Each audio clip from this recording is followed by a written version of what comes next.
Every step forward is a new beat to your drum. Achieve success with Global.Media.com and celebrate it with or without champagne or rum. Hello. Well, now hello, Christina. And you're the main one, right? You're the one that's here. How are you doing? I'm doing all right. Excellent. Well, we're here. It's Monday. It's 9 o'clock my time. It's 5 p.m. Eastern, I think. Yeah. It's 5 p.m. Yeah. Yeah, 5 California, hours. 1 p.m., 1:10. Okay. That's 8 hours. One day, I always think it's 9 hours, but it's 8 hours. But we're here, talk about a big topic, a marketing topic this time, right? I think it's more than marketing, really. It's marketing and branding.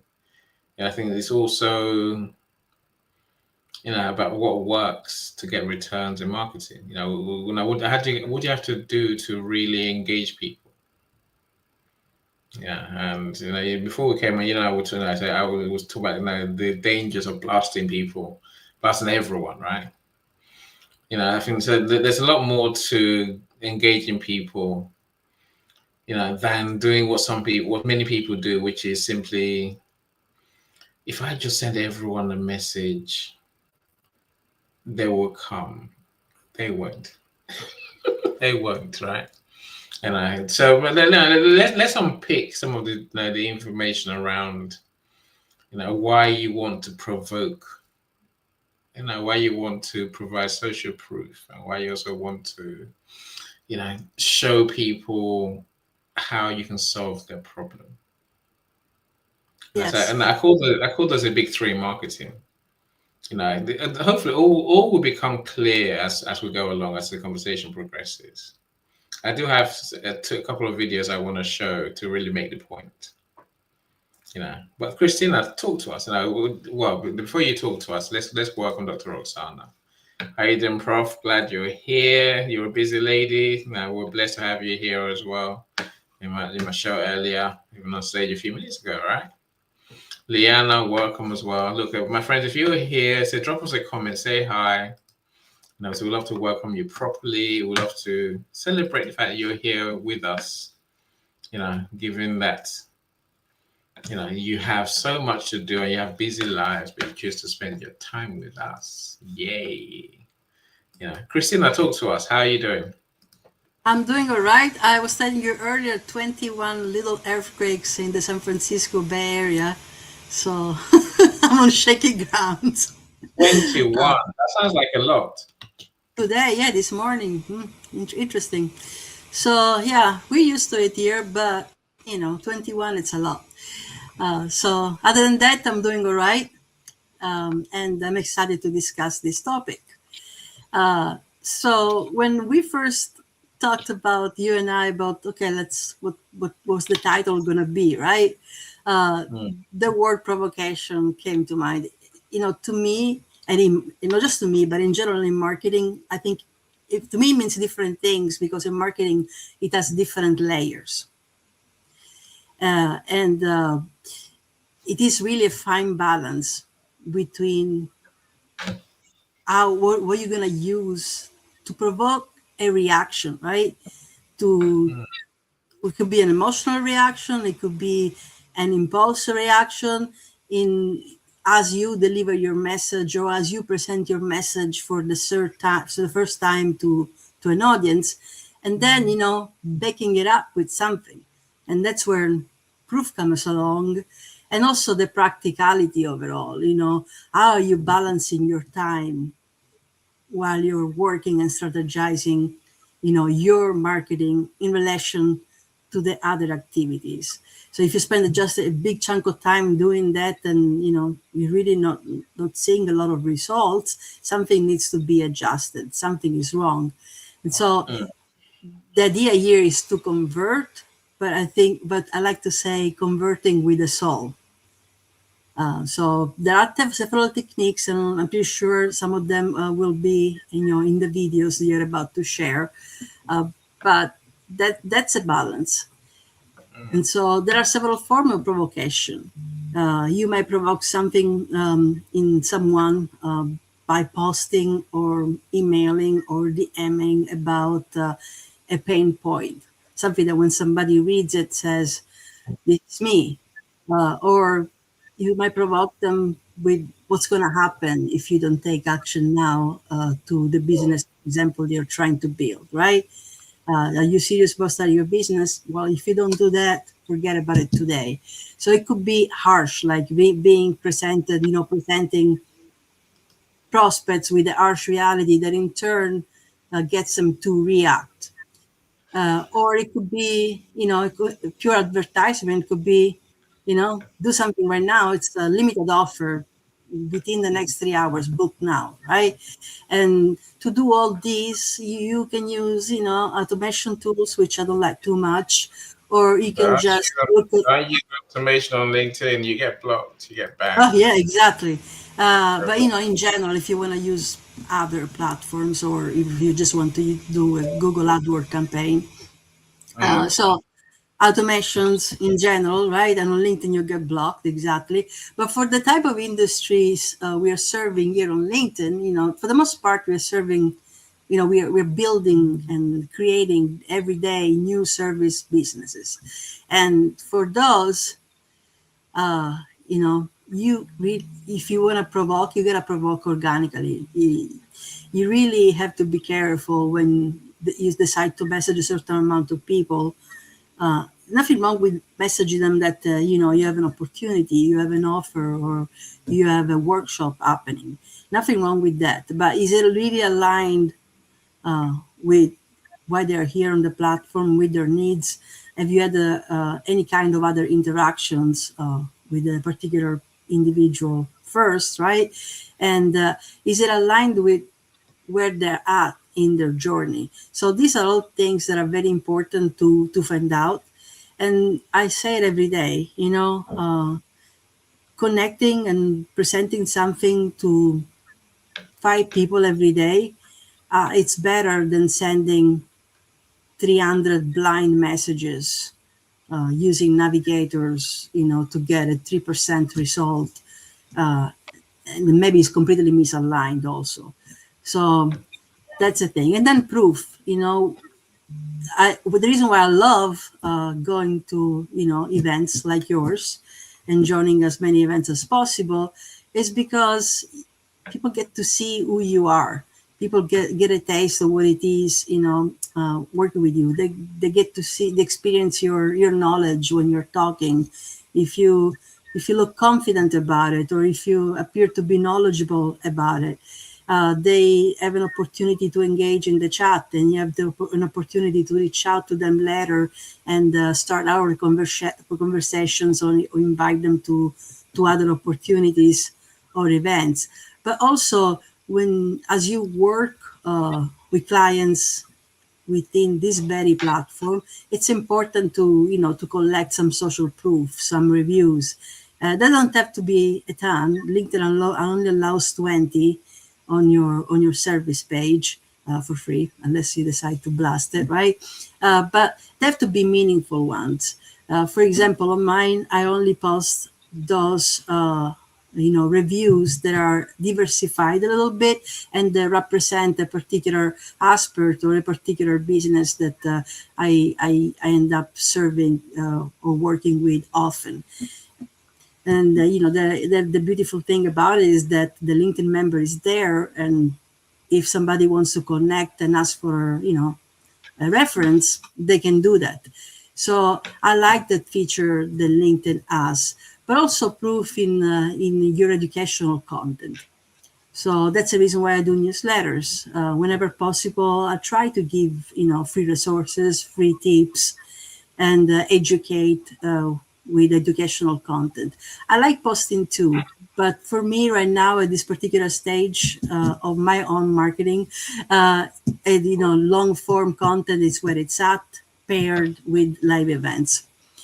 And in terms of engaging clients, when people connect with you, when people come to your event, it's okay. 30 people showed up. I got 15 additional connections this week. And what do you do with that? Well, get to know some of them, look at their profile, see if there is alignment. It doesn't have to be see if I can sell them something. It could be, oh, they're doing something similar with what I do, but with different lenses. So maybe there is something that we can learn from each other, a future collaboration. If he was talking to people just because you have to sell them something, you and I wouldn't be working together because we do similar things. Uh, Yeah, so yeah. It's true. It's true, and I think a lot of people are they just want to tell you how they can help, how they can fix your problem without doing the groundwork first. It's my friend Eric King, Eric F. King. He talks about trying to selling like a doctor. So it's, yes. Today we're talking about almost the beginning, which leads on to so if you are doing marketing and no one is responding, it means you're falling for the trap that what I call the reality of marketing, which is that 99% of people will walk past an ad every day of the week, any ad, every ad, right? You do. Think how many ads you've seen today, my friends. How many things have you bought from ads you've seen? None, right? No, there's not a lot, and you haven't bought from 100% of them. We all see thousands of ads every day, thousands on TV, on radio. Walking down the road, billboards, cars, vehicles. There's marketing everywhere, but we ignore all of them. See, I think that's an important point, Christina, because I think when you realize that's what's happening, you realize that you have to do something different to get people to at least pay attention, to at least to see what you have to say. Even if I use posts, how many posts do you see a day, my friend? Yeah, the average person can't even remember the last post they saw 10 seconds later. They see a post, they've read it, they've looked at it, they probably even liked it and commented it, and asked them what's the last post you commented on, and they'd be like, I don't know. So attention is the commodity that we are trying to get in business. That's the truth, right? And many people just do it badly. I talk a lot because as a marketer, my clients are often amazed when I say to them, that's not good enough. They're like, what do you mean? I'm like, I can't sell you with that. So one of my clients did yesterday. So they've written books for kids in school, right? Maths books. Now, maths books, core. Everyone's going, that's boring already, right? 3 books, 1,000 pages of hard maths, not kids' maths. It's in A-level maths. I don't know what you call it in US, right? Complex maths, maths and stats, pure maths. The maths that only maths people know. I didn't get it. I did maths for A-levels, by the way. I just didn't get it. My son's doing maths now. And the point is, they sent me this flyer. I looked at it and I thought, I can't help you.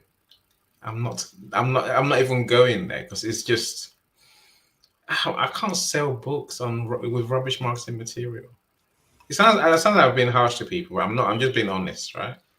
So now, what sort of content do you need? That's the question. You need content that's going to provoke, give people enough that they see themselves as your clients using your service. And then, you're going to talk about also what it is you created and how it works and how it helps. So it sounds like a lot to do, but that's what marketing materials really should do. You mentioned long form content, Christina, which the benefit of long form content is that you can write a lot. You can add all these three elements in different ways in a well written piece. And this is why we used to write blogs, but no one reads blogs anymore. Sorry, unlucky. You know, the algorithms like it apparently, but people don't read content to engage. I don't. They just. I don't know what. Yeah, they just don't read. Right, it's a problem. What are you gonna do? So I'm looking at all of you. So I see Dr. Lisa's here. Welcome, welcome. Natalie, I see you too. How are you doing? Yes, the LinkedIn Hope and Goblins are definitely playing a trick on all of us these days. Dr. Festus is here. Alavin's here as well. So I see you, Liana. I see you, Professor Roxana. No, I'm sure that I can say there's more people. So do say something. Anyway, Christina, let's break it down for our friends. Let's break it down. If you want to join the studio, the link is on the event page. I can put the link on here as well in a second. But Christina, you mentioned that you're not a fan of rude, aggressive provocation methods. Yes. No. Yeah, I'm not a fan of what they call, we call bro marketing. You probably experience it every day here on LinkedIn. Get bombarded with messages saying, "Oh, let me fix your LinkedIn profile. It really looks Yes. bad." Or Yes. or Yes. or for example, I get messages that say, "Hey, let me help you get more leads and more clients." And it's like, did you even look at my headline? No. It's what I do. You didn't, right? Or let me help you with your personal branding and get you to your first 5,000 followers.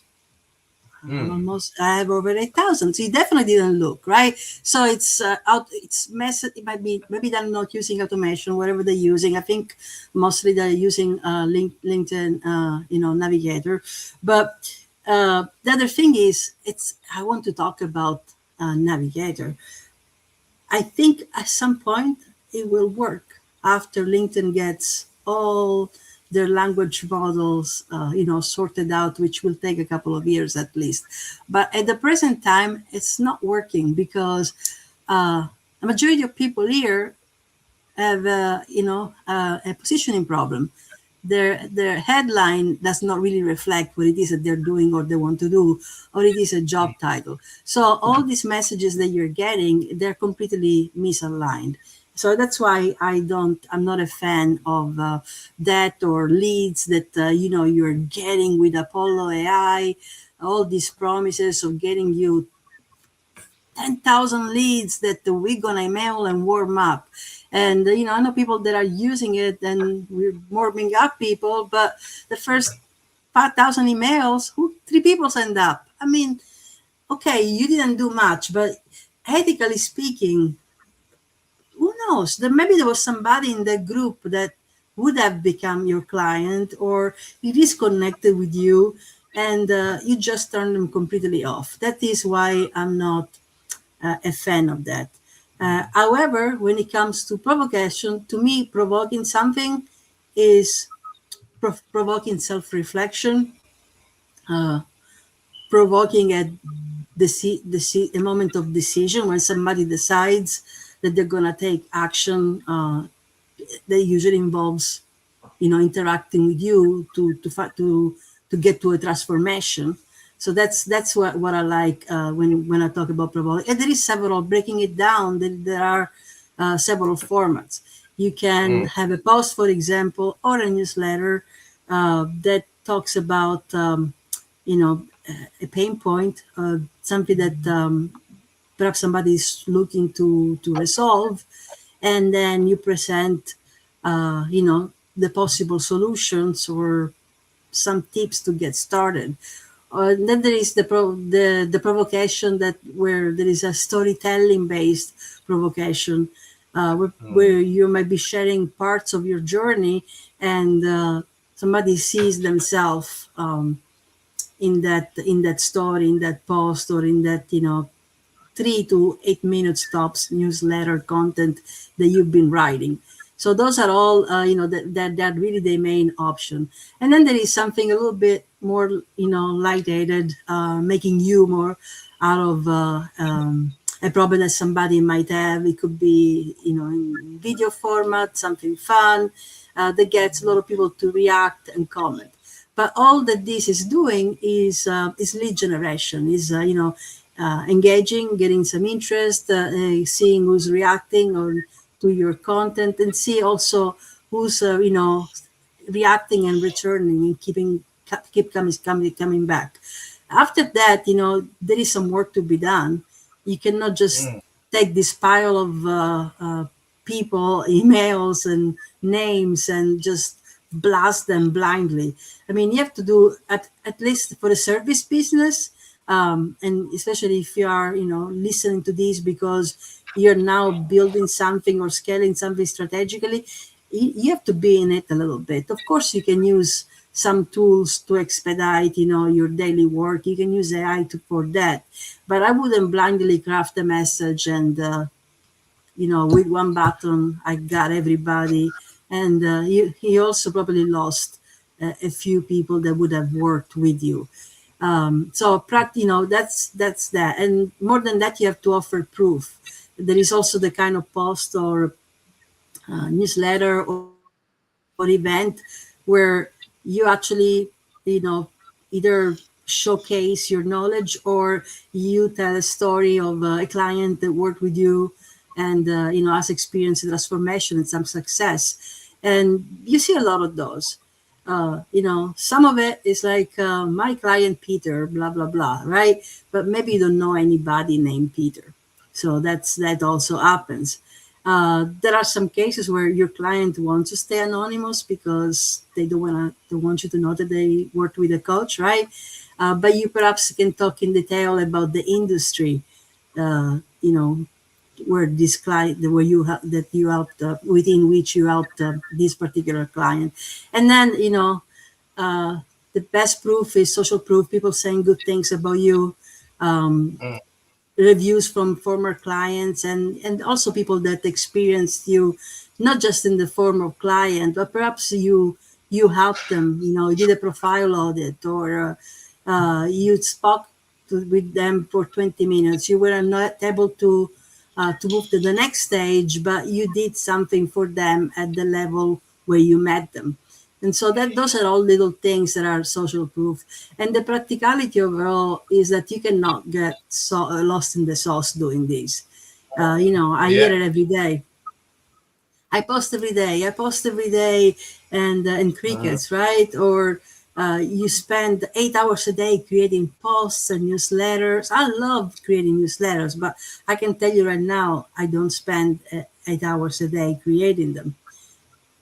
So that's if you're here to be in business, you have to be in the business of connecting with purpose, and the purpose has to be, okay, you're connected with me. I provoked something in you. Now let's talk. Now let's meet. Or let's not everybody again. Let's see who connected with you. If only and if there is alignment and it is related.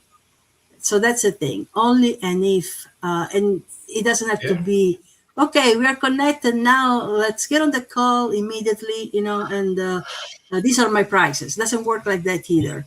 So you have to let people come to you, but at the same time, you cannot just wait. Okay, here is my profile. Here is my newsletter. Now let's wait for the calls. Let's wait for the business to come in. You can't do that either. So that's why it is a fine balance. No, really. I think we have to get cleverer. Sorry, I was talking to myself. Where am I? I was talking to myself, right? I think we have to get clever with marketing, right? Seriously clever. Dr. Festus, I know you have your webinar coming up. I saw a post today. Did I comment? I didn't get a chance to comment. But I saw your post today, right? It's good. It's good. You're talking about trust. So that's an issue that we can all that actually resonates with all of us, right?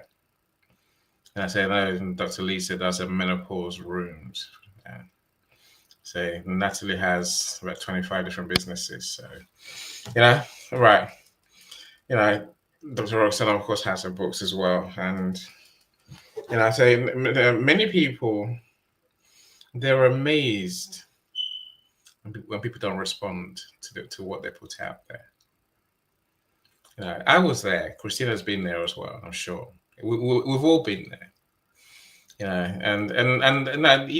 My last life, Christina, I was a person who was doing what we call search and connect on LinkedIn.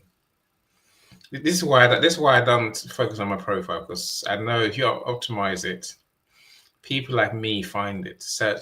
People want to sell you stuff will find you, because LinkedIn is very good for what it is, what it's good at. What LinkedIn is good at is that you can target people based on the criteria that's important to you. I can find anyone on LinkedIn in a certain sector, in a job title, in a location, in an industry. So I can, if you know who you sell to, let's say you sell tech products to manufacturing companies, you can find the people who run those companies on LinkedIn. And the temptation is to blast, basically connect with them. And we used to have tools to do this. Then, LinkedIn said, stop doing it. They blocked my account, my clients' accounts, right? So, but I think you're very right, Christina, in that if you connect to 1,000 people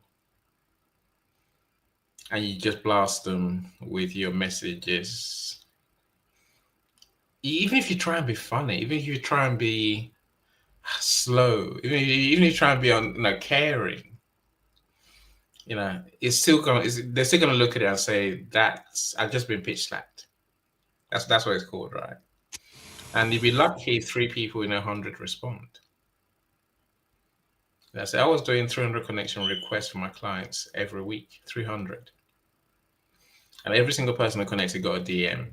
See, the truth is, my clients just need to sell 1, 2, or 3 a month to make good money, right? Say 1, 2, or 3 out of 300.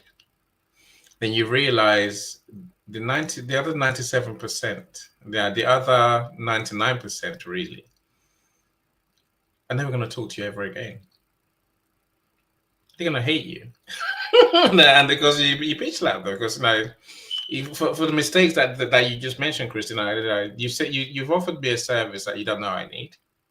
You don't even know who I am. You haven't checked my profile. You don't even care what my problems are. You just want to sell me your junk. That's the risk we take, right? It is. But I think if you turn up on LinkedIn, even on any marketing platform, I'm thinking YouTube ad. I'm thinking, YouTube ad, even Google ad, and you have swear words, or you try and be funny. Be very careful, because a lot of people think if I try and be funny. I had one the other day. Someone sent me a message, right? Like, hi, first name. Oh, only joking. And then they pitch slapped me anyway. It's so much frustrating, right? So again, one of my friends asked me the other day, why don't you talk about marketing? I'm like, because I know how marketing works, right? And and it's not what people think. Marketing, as Christian, it's about relationships. It's who you know, how well you know them. And only when you know they care about your junk that you tell them about your junk. Well, how you tell them matters. And as a marketer, I say more no's to clients who want me to do marketing than anyone here probably ever even consider, because they don't have the content I need. The content of these 3 things that balances provocation, that balances social proof, and practicality. They don't give me something I can work with. God, marketing is hard enough when you got all those 3 things, when my client's content hasn't got any of that, any of those things, God, I despair, and I'm just like, no, no, thanks. Go somewhere else. It's fine. I just do books. I'm all right. you know. Anyway, Dr. Festus, I'm glad you're here. How are you? I'm wonderful. Can you hear me? Perfectly, perfectly. We can hear you, and we can see you too. So Okay. welcome on stage, my friend. Welcome on stage. Look, pick Christina's brain, I know you have your webinar coming up. If that's what if that's on your mind, you feel free.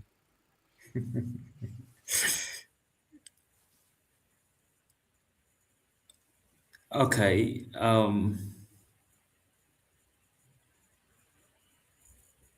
I didn't catch what he said. I don't know. I know you have your webinar coming up, right? Your free webinar. Okay, yeah. That's been the plan from since a couple of days back till now. We've been working on that seriously to see how we bring a message that will help people. I was on backstage and hi Christina, good to see you. Good to see you.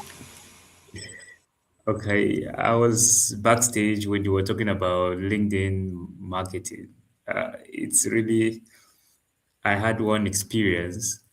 Someone got really upset with me one certain time because I didn't open a door to buy, and this person like literally was telling me she can help me make my stuff work, land leads, get lots of money in return and all that. And I was like, well, when there is room for that, I will contact you.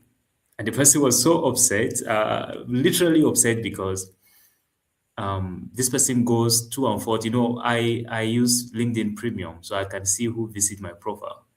Like this person visits my profile two and forth, and she'll be coming back to my DM to say, "Well, if you need help with this, I no, no, no, no. You don't have to pay anything. I just want to help." I say, "No problem. When I'm in need, I will." So I'm just saying this to say that It was actually, aggressive. yes, LinkedIn is somehow when it comes to the strategy they use is different. Yeah. That happens, but I think the person on the other side should have realized you were not ready and just, Yeah. politely disengage and wish you the best and maybe check in, 3 months from now, right? And Yeah. maybe comment on your webinar, maybe making it a note to attend it. So Mhm. that's, usually what I do if I really believe that there could be, a potential in the future. So that's pretty much it. And how are you promoting this webinar? Well, I was talking to any, I think yesterday. I haven't quite started. He was like, "No, no, no, you can't be doing this. Get a date, get it started." What was keeping me actually was I wanted to do this with someone, a speaker who specializes in things related to burnout, because I was trying to incorporate like three topics into the webinar. We'll talk about navigating toxic work environments, talk about building trust, and then talk about growing with little to no resources. So I wanted to get someone who can come in and talk. I get this person talking, and he said he's been busy and that we should talk this, I think this week. Yeah, today's Monday, right? Yeah, Monday. So I was telling NA that we've not talked with this person, so I decided to hold on a little bit. Say, no, you can't keep procrastinating, and I see reason with that. So I'm still seeing how to just get everything started and see how it goes. I'm Yeah. not so good in that But Annie, field. Annie is right. So even if you don't have the main speaker, you can present the topic. You can, just generically discuss it, invite people that might be interested. Perhaps you invite them, improv to the stage, right? And Mhm. build the relationship from there. Then you'll get, you connect with people that might be future guests.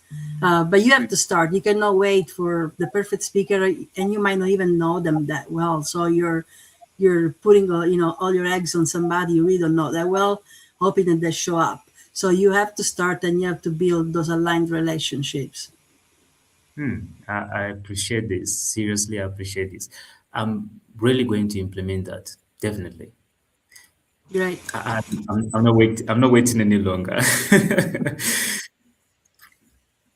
Waiting Yeah. doesn't do anything. Yeah. And then, you'll get referrals out of that. Annie knows all about that, right? So another form of marketing, you do things like this, and somebody might hear you in the crowd, or somebody that collaborates with you, they got to know you. And when somebody needs your support, they'll say, hey, I know someone. And that's the best lead possible, because somebody has made an introduction.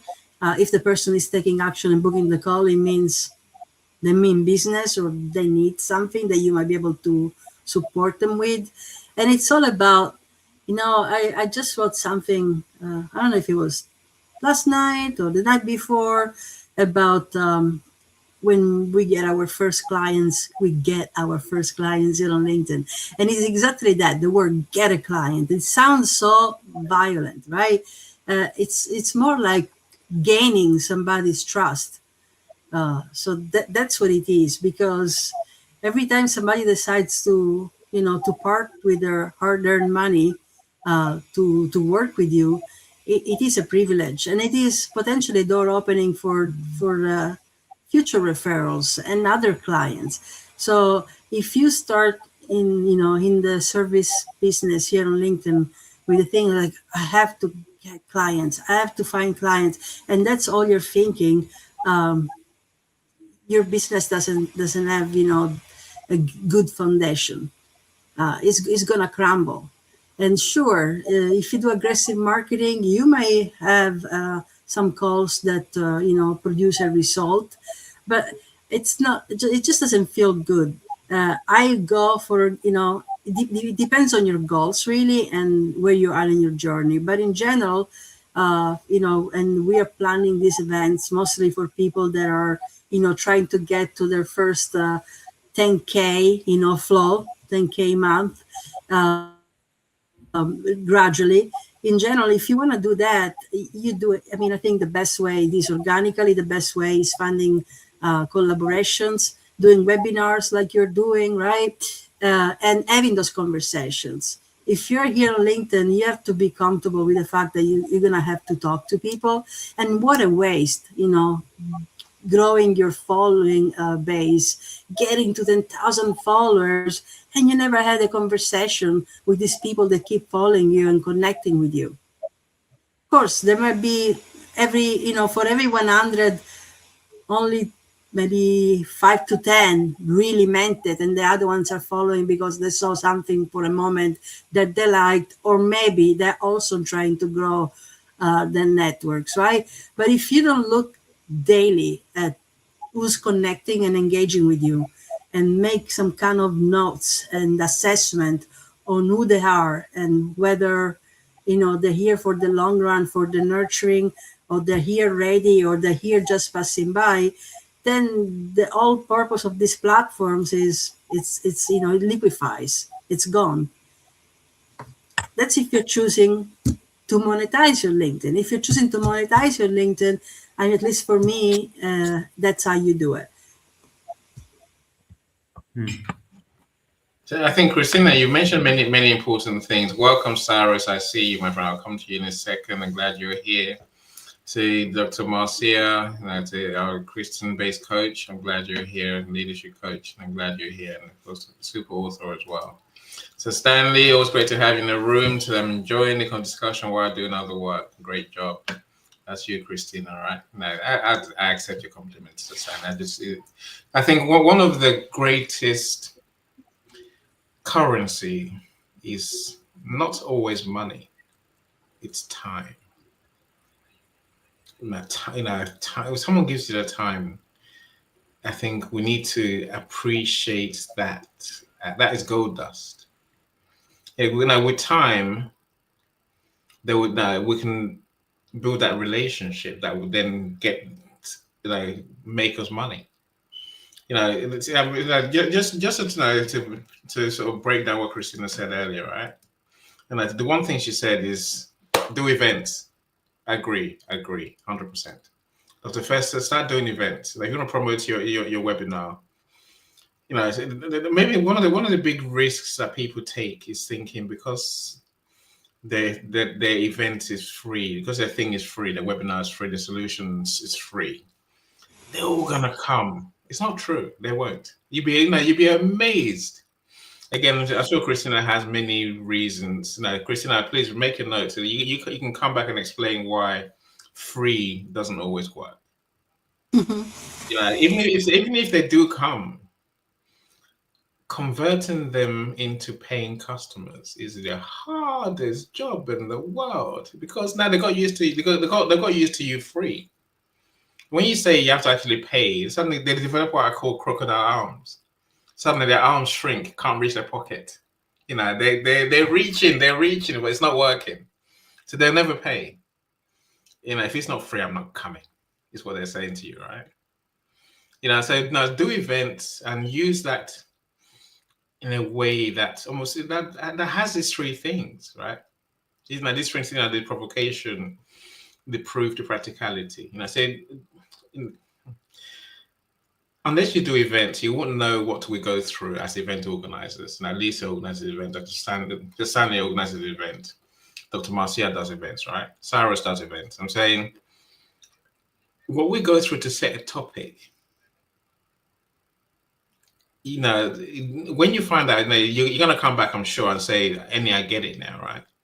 You see, I know what I do. You see, people think we just say, I want to talk about that, and go for it. No.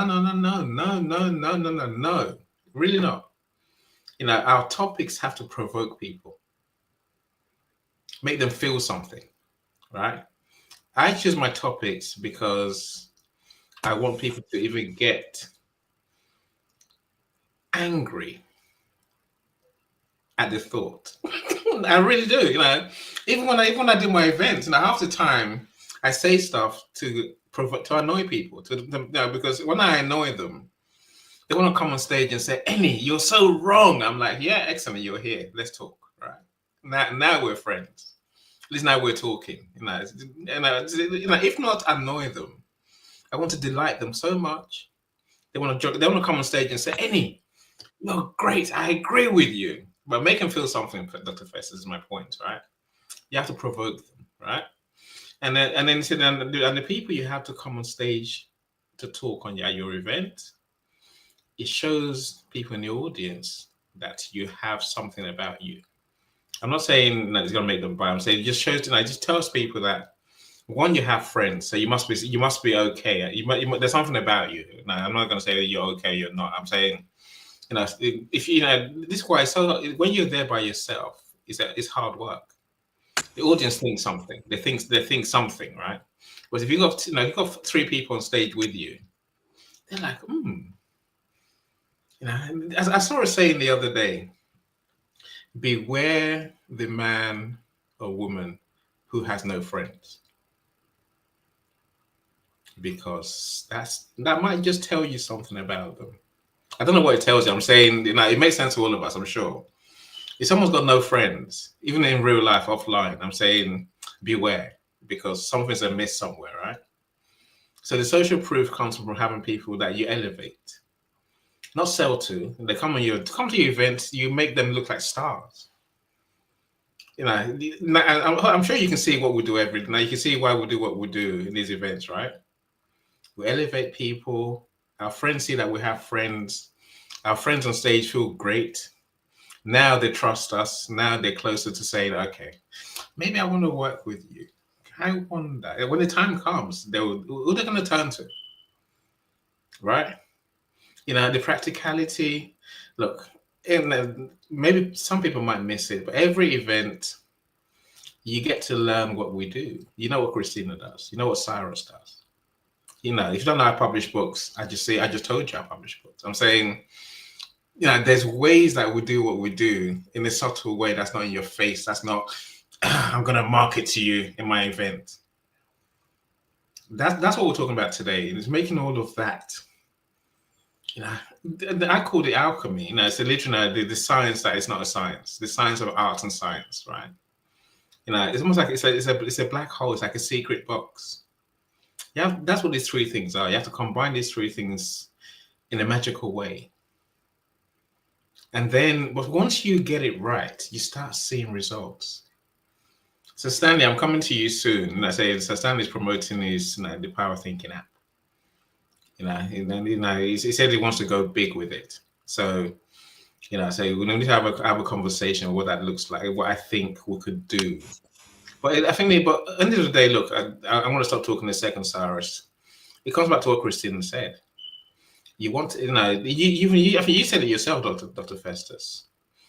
You need to open the door and let people open the door for you to step in and tell them what you do, right? So but first you have to get their attention, and then when you get their attention, what are you gonna do? What are you gonna do with it? Now what? How are you gonna engage them, right? How are you gonna get them to understand that what you do, what you say you do, in a good way that can really help them? That's the conversation. Christina, feel free. We lost. Cyrus is still here. He fell off the stage. Should I go to Cyrus, or do you want to speak? Do you want to speak, Christina? No, go ahead. Go to Cyrus first, and then I'll come back. Cyrus, now welcome on stage. Now Cyrus is doing the blatant way. I'll help him out by making him even go big. Right, Cyrus, talk to us. You're still muted. Ooh, where is it? Okay, there you go. There you go, my friend. The mic is yours. No, we can't hear you. Why can't we hear you? Is it just me and I can't hear him, or Christina, you can't hear him either, can you? I can't hear him too. No. Okay, now there's a sound there, Sarah. Okay, we can hear it. I'll try again. Say, April, welcome. Dr. Festus, you see now, you must now get why we welcome everyone in the room, right? If you don't see that, let me explain that slightly. Let me do it quickly. While Sarah says this microphone. You see, when you mention people, people feel seen. They feel seen and heard, right? I'm saying now you want your friends who want to come to your webinar to be seen and heard if you're going to do events. What you do, the practicality part of our conversation today, is useful. See, but the magic trick on LinkedIn is not even what you do. Is the things that your clients really want, which they're not paying you for necessarily. And that thing, my friend, is called friendship. That's what they're paying you for, really. When I got that, my business changed. When you're a real friend to people, they will trust you, they will hang around with you, and they'll support whatever you do. Christina, am I wrong? Oh, you're not. I'm amazed if I look back the last 4.5 years, how much everything has evolved for me on this platform. And it started with that. When I first was putting this together, it started by, getting to know people, doing collaborations with them, people asking me questions, developing those relationships. So you're not wrong at all when it comes to that. But I wanted to, if nobody is here ready to talk, I wanted to real quick touch on the free versus paid. Can you hear me? I hear you now, Cyrus. Feel free, my friend. I'll give you the mic, and I'll make your graphic big whilst you talk. If that's all right. I'll come back to that, Annie. Yeah, give it to my say. Oh, I'm so sorry. Did I interrupt someone? Sorry, No, I was just. no. We were I apologize. feeling, so it's all good. How's it going, everybody? Dr. Festus, Christina, Annie. It's a pleasure to be here, guys. My Good name to is see you. Cyrus. Good to see you guys. My name is Cyrus, and I'm the CEO of WendyJunior.com and Whisperboy.com, the advertising and marketing arm of Wendy Junior. So it is same as other events of Christina and Annie. It is such um, an educational meeting, and I joined the show halfway through Christina's talk, and I heard almost everything Annie said. And I just wanted to say, Annie, I agree with you.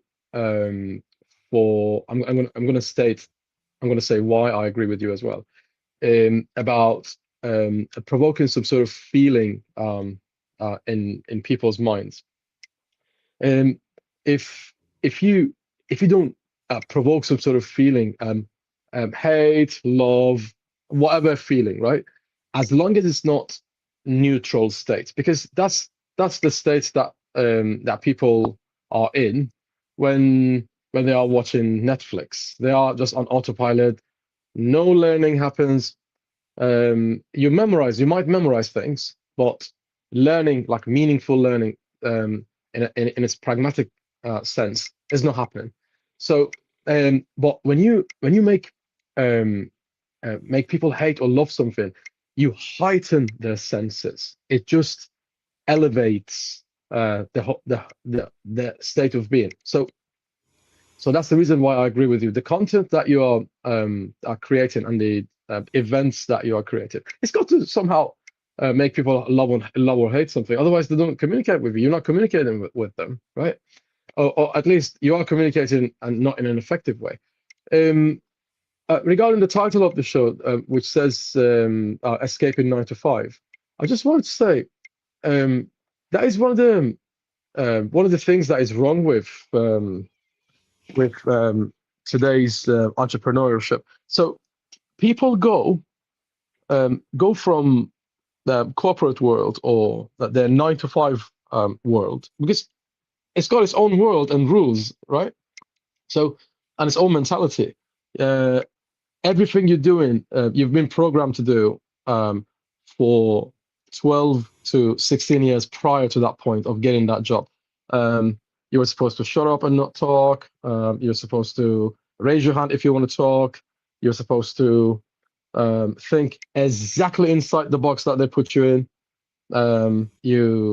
They shove you in boxes you don't belong, and you are trained for 12 to 16 years, or I don't know, 20 years sometimes. People finish uni and then go to get jobs and whatever. Sometimes they finish and get a PhD, and then they go and work for someone else. So that mentality won't allow you to be an entrepreneur, right? So entrepreneurship and working for someone else are actually they are polar opposites in terms of mentality.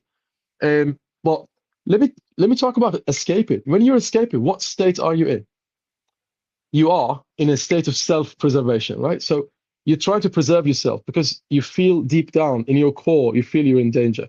When you're in danger, how do you make decisions? Fight or flight, or sometimes just like a rabbit in the headlights, right? So fight or flight. So when you're in fight or flight, can you make something useful for others?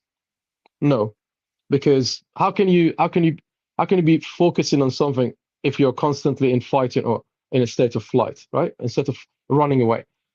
So with that mentality, running and escaping from something, you can never get to a proper helpful and useful destination, right? So first of all, you need to forget about the fact that you are in a 9 to 5 job, because that is not going to help anybody.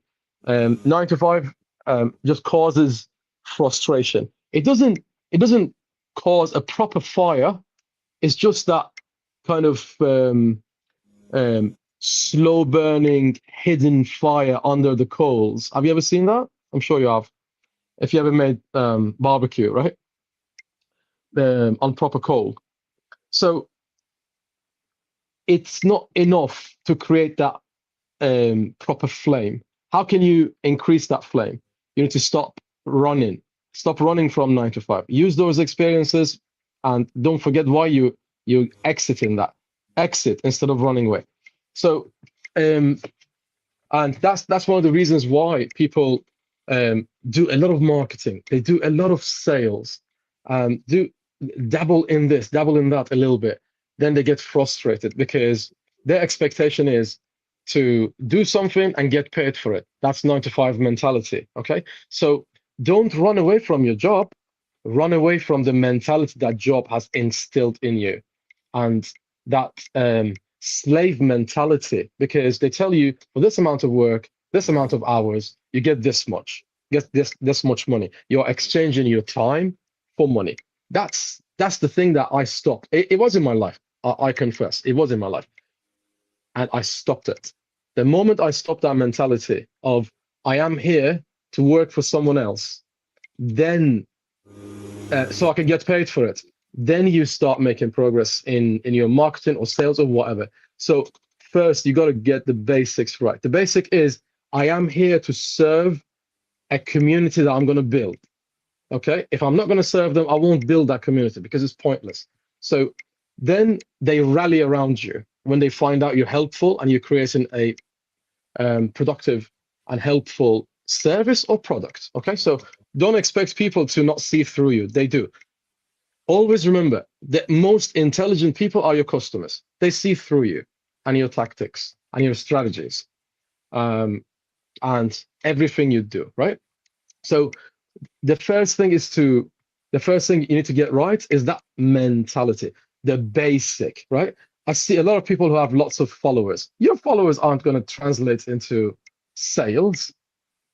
Most of my clients have more followers than me. But why is it that they come to me? Because I am good at creating systems. I create a system. I create a website for them. I create a brand for them, and then I let them know what things they're supposed to do, what things they're not supposed to do, to get the market to warm up to them. So I'm not going to bore you with details, but I'm going to invite you to think for a moment. Have you sat down with yourself and thought, why is it that I do what I do? And what is it that people need? So is the service and product you creating so unique that you don't care what people need? If the answer is yes, it's fine. Go through that route. It's fine. But if your service is same as other services and products, right? You need to remember, you need to focus on what your customers need, because at the end of the day, the customer is king, right? The customers are the queens of this story, right? So we are telling a story here, story of your success. In the story of your success, your customers are the kings and queens. Never forget that.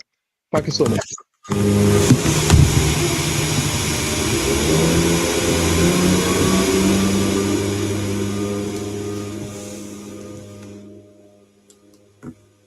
Is that you, Christina? All that noise is gone now, so it's fine. Christina, feel free. Cyrus, amazing share, my friend. Amazing share. Thank you so much. Yeah. It's easy to miss the elements. This is why Christina and I are talking about this today. The escaping the 9 to 5, the side hustle to business. That will give this room is for a reason, right? I'm saying, those who get it. So maybe some people don't get it. I'm saying, but there's a reason we put what we put on our titles. There has to be, right? And it is to provoke that reaction you talked about, Richard. So I'm glad you at least you get it. So I'll take it. Go on, Christina. All right. So prior to this, there were a couple of points we were going to touch on. One was free versus paid, right? This very event, it's free. It's a free conversation. It's, if you like, we could define it a type of provocation, right? I don't think it's necessarily a tactic. It is more of a way to get your name known, to get your skills unveiled and out there. So that's why many of us, participate in events. That's what it is. And LinkedIn events are free. Uh, there are other things that could be free for the very same purpose. I'm doing an event tomorrow, on another platform called School, and we are offering 4 modules for free of what we hope to become something that long term will be able to be monetized, right? So why are we doing that? One, because we're testing a new platform. Two, because we want to find out who's really interested in what we have to educate upon. And are we hoping to get future clients or customers out of that? Of course, even during this event, uh, the hope is that there is one person listening who might find what you're talking about useful, and over time might gain a trust. But the thing about free versus paid, when you go to a free event, right, there are different peoples that participate on free event.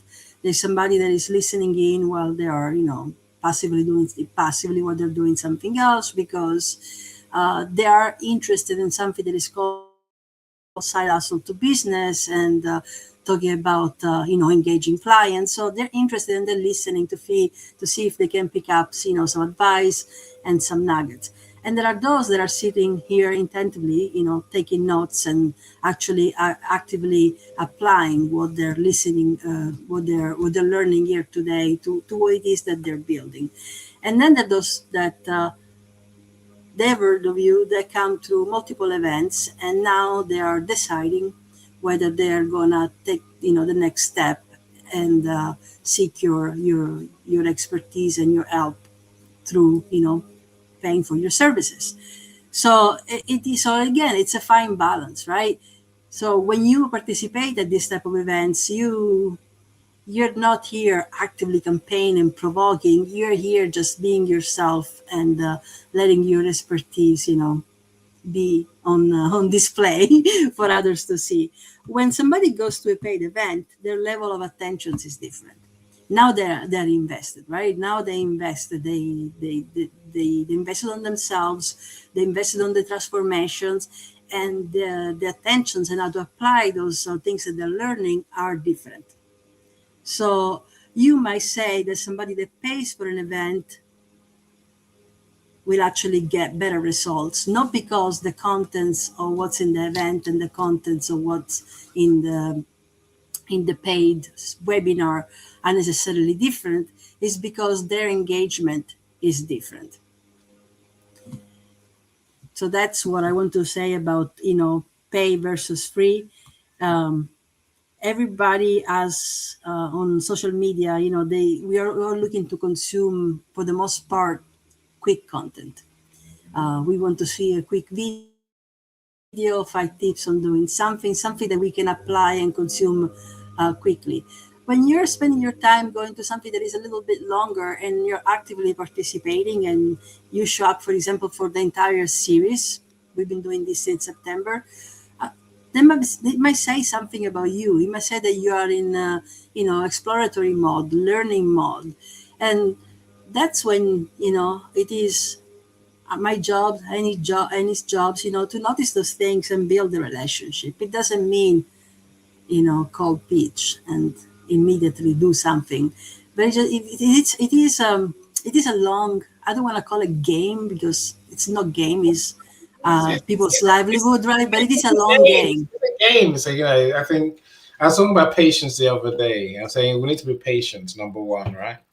And let things happen at the right time. But look, I agree with you. We start somewhere. I mean, we've all done free. We all have, right? And there's a level of commitment and engagement that is different to a paid event, for example. Look, if any way you can engage people, you do. Is what I say. I'm not going to beat you up for it. But I will say to I will say to people, be brave. I wish I was braver earlier. And say, right, here's a workshop. Christina and I have a workshop coming up in March. how to make your first 10K on LinkedIn, right? I'm saying, we could do it free, but we're not going to do it free because we know the value of what we're sharing, right? My friends, I could talk all day. Let me not talk all day, but you suddenly get the point that in these events, we tell you what we do. The practicality bit, we tell you how we help, right? And we have the social proof, and we have a way to antagonize people or trigger them, is what I call it, to come and say, to think something, to feel something, right? That's from our title to what we talk about, how we talk about it, the points we make, and all of that, right? Anyway, look, let me show you now. I say, Christina, you know why I'm so passionate about this topic? A lot of people they're good people. They're great services. We see them every day, right? From Dr. Festus, I say, we'll see now, he's just starting off, so he can afford to be at the beginning.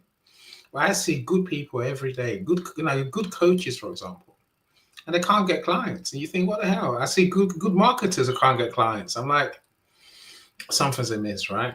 And it's not rocket science to get clients. What's going to work for me and what's going to work for you might be different slightly, but deep down, it's not. It still comes down just love what you do, love the people you do it for, and love how you do it. That's long and short of it. If you've got those things in place, your marketing is almost, it complements, it aligns. Christina says, right? It complements what you do, right? Now, if you haven't got a good service, as Sarah's mentioned, nothing can help you. Nothing's going to save you. Not in this lifetime anyway, right? Create the service that people need. I was talking earlier this morning, and I think the question was, what would you do in the first 24 hours if you could start your business all over again? And of course, everyone's saying do marketing. I'm like, which is true. Reach out to people, especially people that you know. My answer was, I want to talk to those people and find out what they actually need. We're all very good at telling people what we do. We're not very good at asking them what they actually need. That's the trick in marketing, right? But let me leave that aside for a second. Let me show you a couple of videos.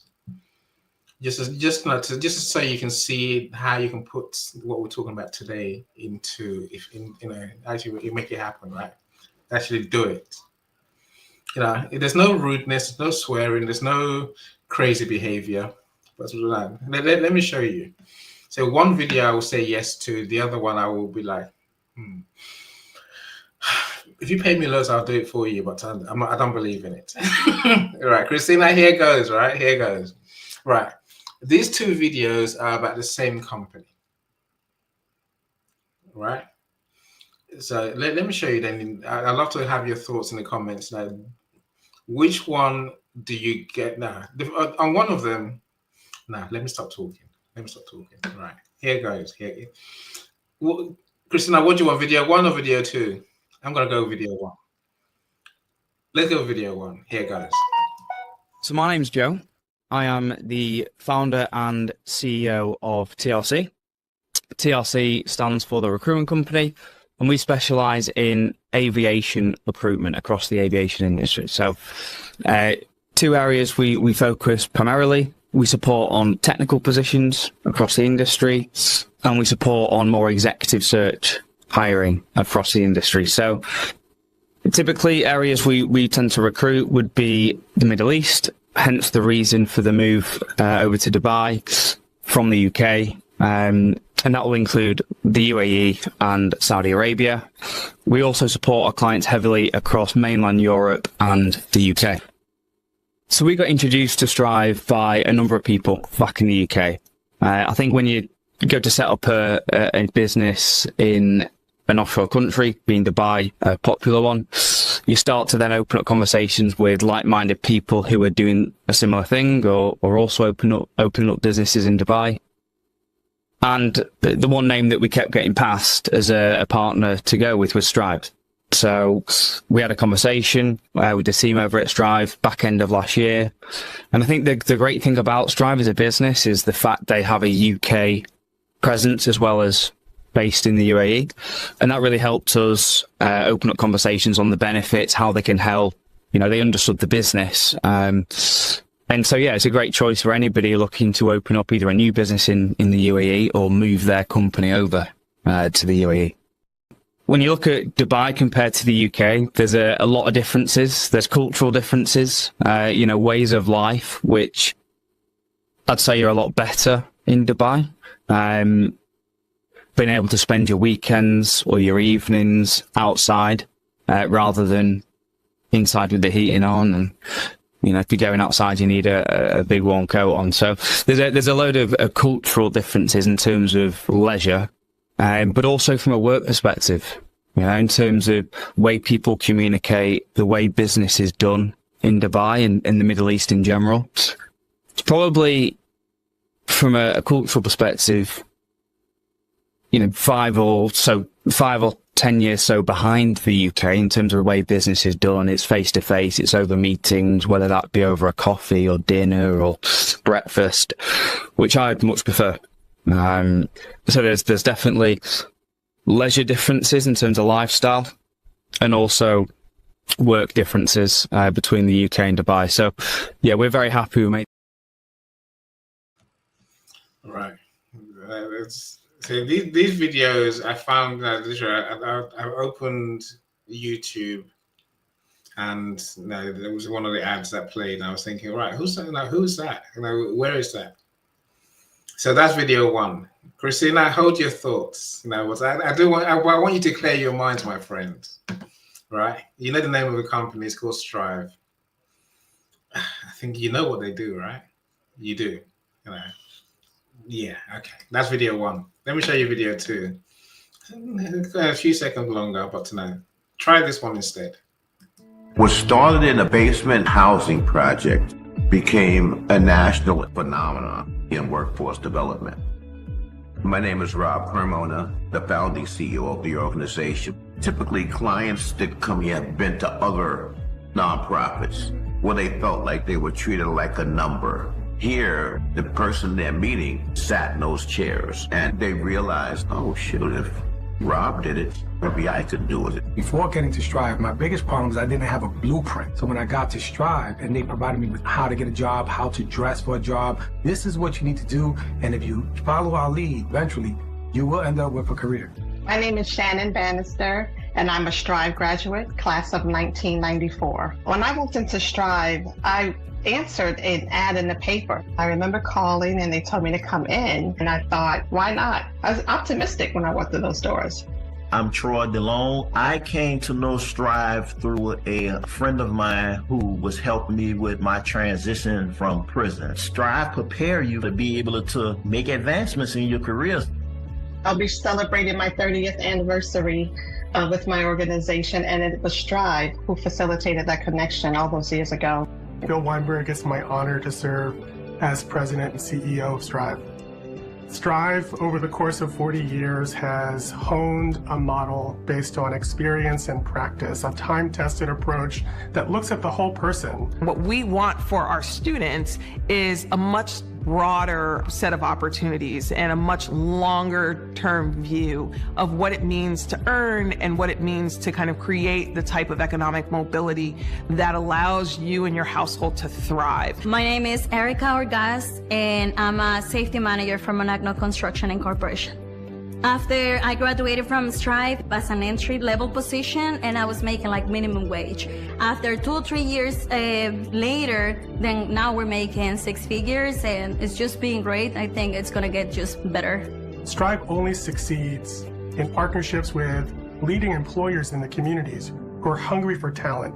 From San Diego to New Orleans, New York, Baltimore, Atlanta, and Birmingham, Strive is supporting men and women in building pathways to good careers in cities from coast to coast. Over the last 40 years, we've come a very long way. We have really grown into a professionalized organization that has a menu of supports for our students that really amplify their opportunities. Strive created the path. You had to walk that path, right, with people supporting you along that journey, but that path brought you to what was possible. We're excited because what we're doing is working. It's just really giving us the enthusiasm and the encouragement that we need to continue to provide the services that we provide in more communities across the country.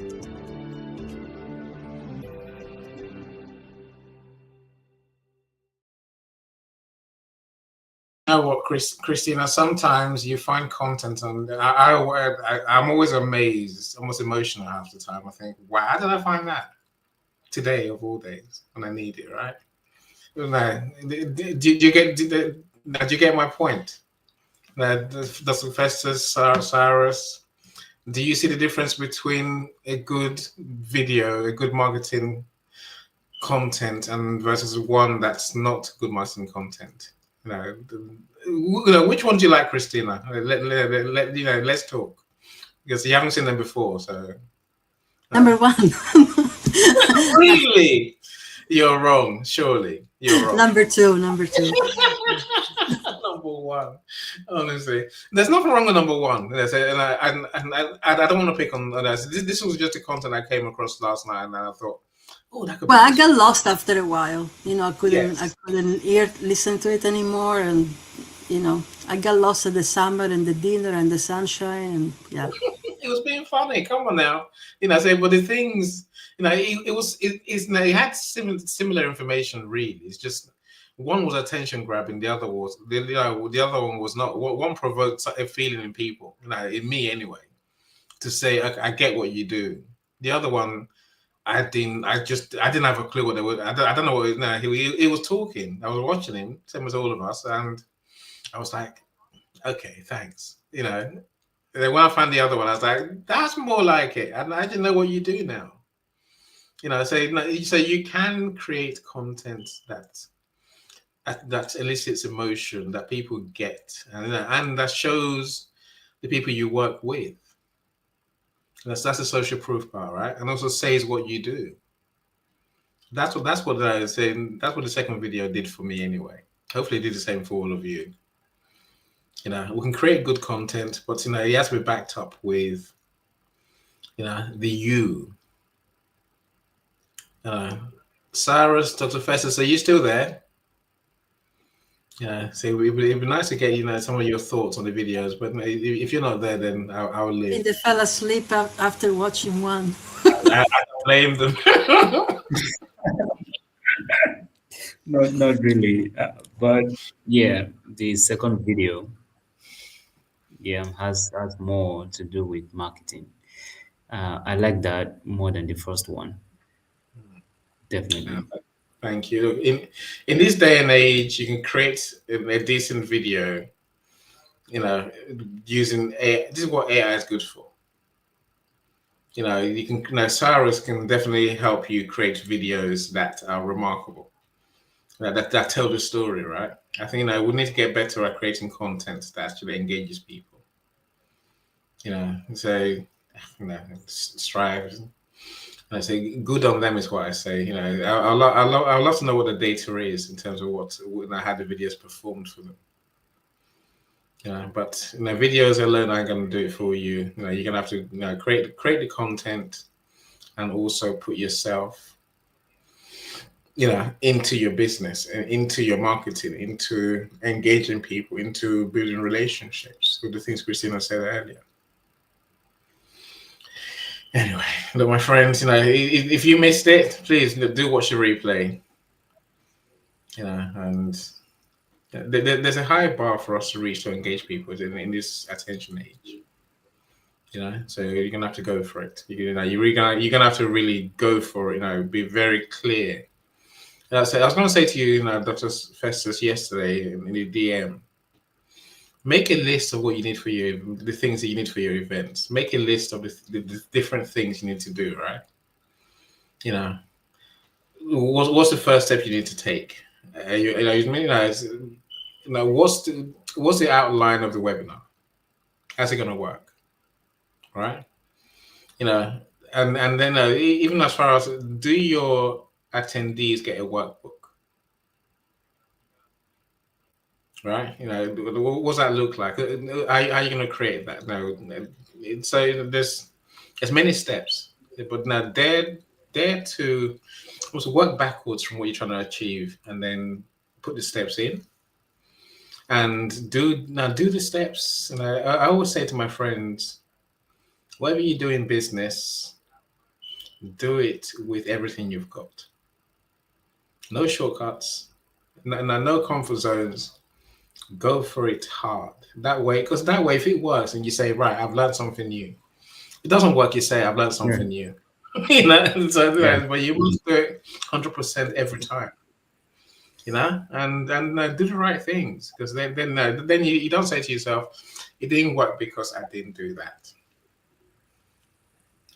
If only I'd done that. Oh, if only. But if you do the best you know today, that's all you can do, right?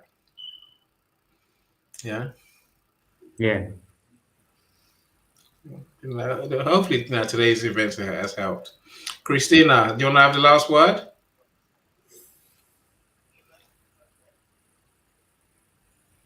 Well, last words. I just wanted to kind of summarize what we talked about, right?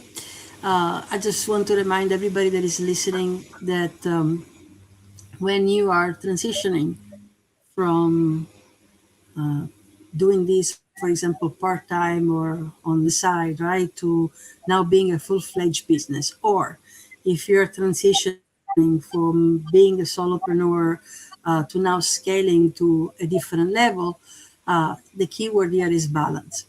You're going to need a little bit of everything, right? You're going to need those that content that provokes a reaction, that gets people to, with a call of action, basically, content that gets people to act, upon what they've seen, or even if they don't act immediately, something that they remember and they might tell somebody else, something that, oh, I saw this today. And then you can have all the content you want, and you can, when I was watching the last video, which was a long video, I was thinking of similar videos that are floating around LinkedIn that tell a story, but they're short format. And the majority of those are CapCut templates. So, I see many users using, and I like CapCut templates myself, but I see many using these templates, with a voice that is not theirs, telling a story of what it is, and the benefit that they might get. Or I started this way and now I'm here, right?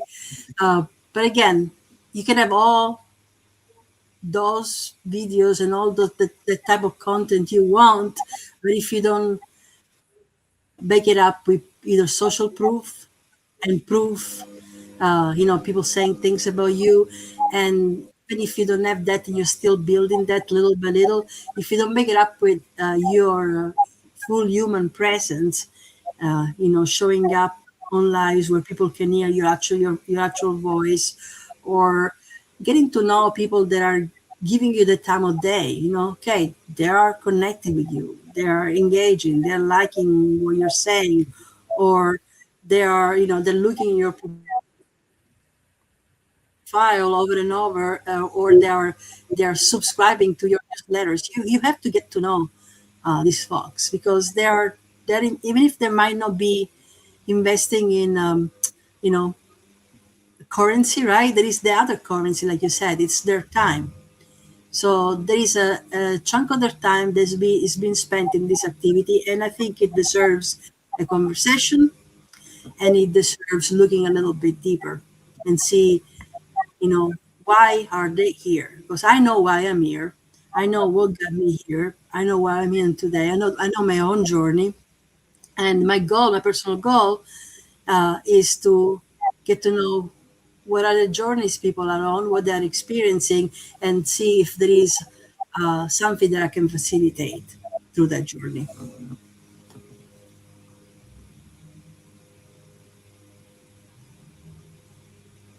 totally agree with you. You know, and look, now I'm hoping that at least you and Dr. Festus have a conversation. You know, because I see you put your diary, your Calendly in the chat. The only problem is it's not showing up on StreamYard. As these things happen, right? You know, but I do say that I think do have a conversation with Christina, and if you are planning on escaping this 9 to 5 and building your own business. Yeah, so she's been there, she's seen it, she's done it more than once. I don't want to say more than, and I've had hot dinners, but it's close. She's had many times and has built successful businesses. You know, so sometimes the best way to learn is just to talk to someone who's been there before, right? Even though I can say straight up, you know, your journey is going to be unique. But why make the mistakes we made when you can learn from someone who's been there and done it, and actually avoid some of those mistakes, right? And I do connect, my friend, connect and have the conversation. Yeah, and you said it, Danny. Everybody's journeys is unique, right? But the common thread, it's really on finding those pivots and those opportunities that can accelerate. Not in terms like, oh, great, I'm going to be monetized within a week now because I talked to somebody. It's really finding out what is the trajectory and the roadmap that want us to follow. And again, it has to be customized to the particular individual. It might not look exactly like mine. It might be different, but it really depends. There is a lot of listening involved. Yes. Listen, I suppose also looking within yourself, right? You know, self-awareness, you know, and being honest with ourselves. Again, you know, if I were to go back to my startup days, you know, I remember, you know, one of my business coaches, he used to bang on the table and get really annoyed because it's like, Andy, you're not doing what I'm telling you to do. I'm like, well, I'm doing what you told me to do, right? You know, but I know I was doing about 60%. And it was clear I wasn't doing anywhere near 100%. I knew it. He knew it. And, you know, but only when I grew up a bit and started, you know, being honest with myself. Like today, I'm brutally honest with myself. I'm not great. As I say, I don't do, you know, I do what I mean to do. Thank goodness, right? And I don't live with the fear, but I'm honest. You know, I work hard for it because I know that's the only thing that's going to work. It took me years after having that coach to realize what he was trying to get me to do.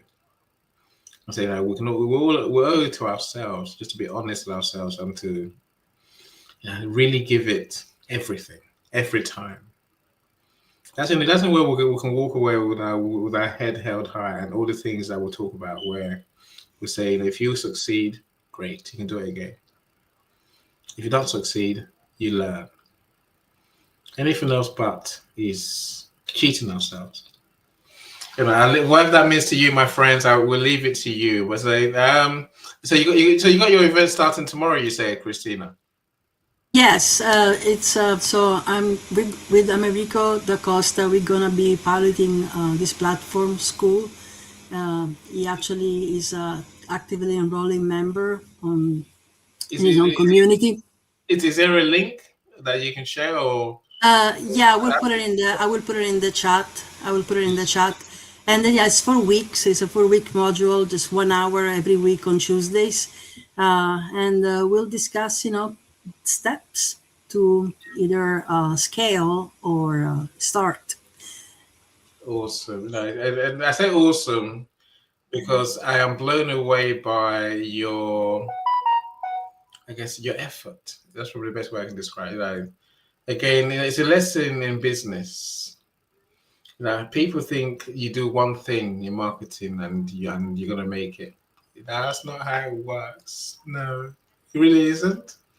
You know, even if you find the marketing that works for you, because that's the game, really. You know, if you find the one thing that works for you to get you clients, you still need to do other things. You know, I say, Christina, you do everything. You know, you know, you do loads of things that people don't even know, right? I'm saying, I know you do a lot. You know, so if you want to build your business, my friends, you know, you're gonna have to do a lot of things. the right things,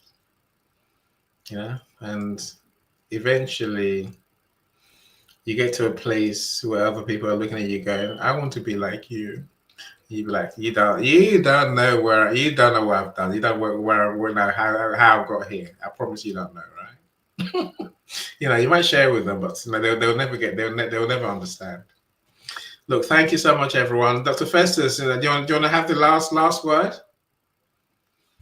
No, not at all. Not at all. Awesome, friend. Yeah. I wish you luck, with your seminar.